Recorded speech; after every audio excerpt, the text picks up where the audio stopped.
ナノバナナなどで生成した画像を4倍綺麗にする方法を紹介します。どのぐらい綺麗になるかというと、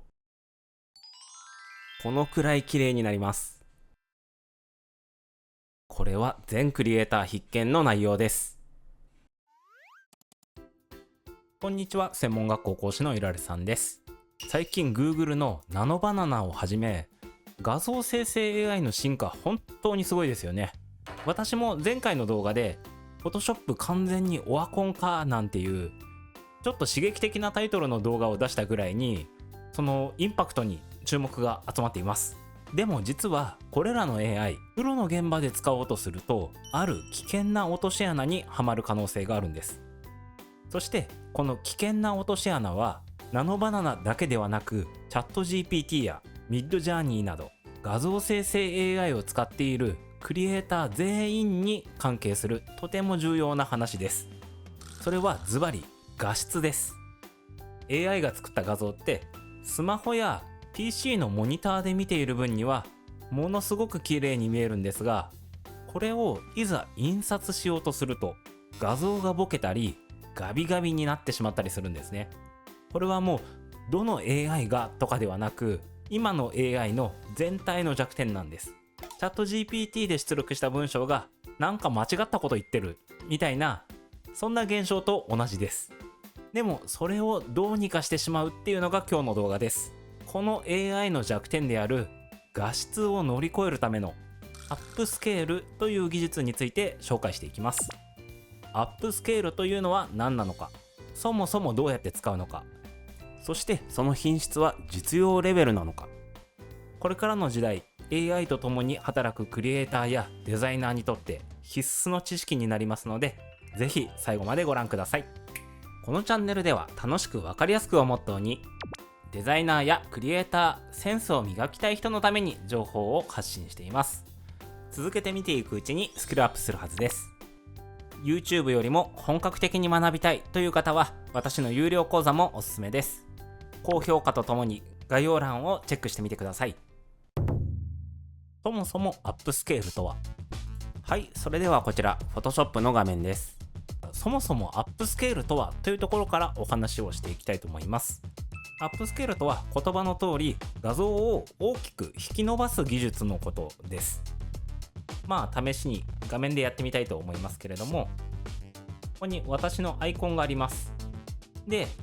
この大きさが今240ピクセルになっています。で、隣に、1000ピクセルのアートボードがあります。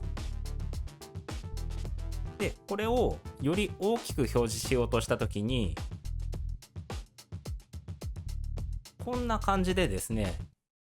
画質が荒れて見えるんですね。線がぼやけてしまっているの分かるんじゃないでしょうか。こういった画質の悪さが気になったことってあると思うんですけれども、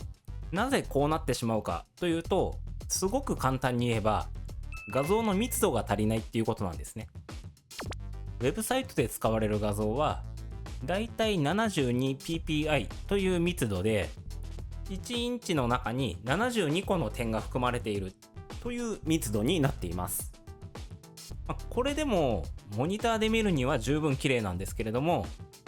商業用の綺麗な印刷物を作るには 300dpi、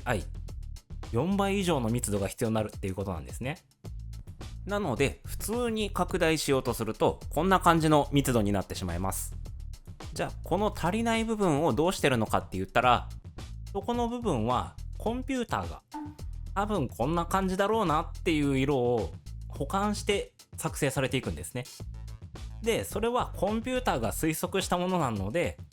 曖昧な部分があったりぼやけてしまうっていうことになっていきます。これが拡大縮小なんですね。拡大は悪。密度が足りない画像を無理やり引き伸ばすからぼやけてしまう。だからただ引き伸ばすんじゃなく、今回紹介する足りない部分の画質をですね AI に補ってもらって、なんとなくで復元するのではなく、画像生成の力を使いながら綺麗にするというのが今回紹介するアップスケールです。ではどうやるのか見ていきましょう。今すぐできるアップスケール。で、そのアップスケールはどうやって行うのかと言いますと、今すぐ簡単にできるのが Photoshop ベータ版を使うことです。最近私の動画ではベータ版の話なんか多い気がするんですけれど、今回もベータ版です。まあそれだけ Adobe さんが新しい機能を実験してるってことなんでしょうね。そしてこれが一番重要なんですけど、今のところこの生成アップスケールは生成クレジットを消費しないということです。無料で試せるってことですね。これは嬉しいですよね。ではこの機能どれだけ画質が上がるのか実際試してみましょう。ではここからは実際に検証していきたいと思います。こちらが先ほど紹介した通り Photoshop ベータ版で Gemini で生成した AI の画像、こちらを使っていきたいと思います。大きさは1024ピクセルということで、こちらのサイズでやっていきたいと思います。で、早速アップスケールの手順なんですけれども、イメージの生成アップスケール、こちらにアップスケールが入っています。ここをクリックするとアップスケールをすることができます。で、生成アップスケール、出力拡大縮小とありますが、2倍4倍で選べます。わかりやすく4倍にしてみます。で、アップスケールをクリックするとアップスケールされるということで、手順はすごく簡単ですよね。で、じゃあ実際どのぐらい違うんですかっていうところなんですけれど、はい、それではアップスケールが完成しました。新しいタブで開かれるようですね。じゃあどれぐらい綺麗になっているのか確認してみたいと思います。これがアップスケール前なんですけれども、アップスケール5、こんな感じで違います。かなり綺麗になっているの分かりますでしょうかね。特に唇のあたりなんかは違いがよくわかるんじゃないでしょうか。口の中まで綺麗になっているのがよくわかりますよね。あとは髪の毛、この辺も注目してみてください。かなり綺麗になっているの分かりますよね。目元だったり前髪だったりもすごく綺麗になっているかなというふうに感じられます。使ったマウスを数クリックするだけで画質が4倍良くなるということで、本当に便利なんじゃないかなというふうに思います。で、この生成アップスケールすごいんですが完璧ではないというところもぜひ知っておいてもらいたいので、次はその辺についても正直にお話しいたします。さて、いいところを紹介してきましたが、しっかり検証したがゆえに気づいてしまった悪い点、注意する点も紹介しておきたいと思います。それがですね、出力できる画像のサイズには上限があるということなんですね。画像のサイズがすでに大きいものの場合は生成アップスケールを選んでも出力が大きすぎますということで、4096ピクセルを超えてはいけないっていう制限があるんですね。おそらく主には生成 AI で作ったものに対して解像度を上げるという感じ。ただまあベータ版ですし、クレジット消費もありませんし、手軽さと便利さ総合的に見ておすすめできるツールかなというふうに感じました。で、ここまでやっといてなんですけれども、しっかり検証したがゆえにですね、もう一つ気づいてしまった決定的なことがあります。ウェブでアップスケールできるこの iLoveIMG さん、こっちの方が優れてます。ここまでやっといてごめんなさい。でも本当のことなんで言わずにいられませんでした。で、ここでアップスケールしたものと Photoshop ベータ版でアップスケールしたもの比較してみたいと思うんですけど、比較するとこのようになります。右が Photoshop ベータ版、左が iLoveIMG さんです。で比較するとですね、明らかに綺麗なんですよね。シャープさが全然違うということで、おすすめできませんでした。ということでまとめです。AI 画像生成の共通の弱点は解像度の低さ。それは生成アップスケールで改善することができる。現在の Photoshop ベータ版ではクレジット無料でアップスケールすることができる。印刷の品質は向上する。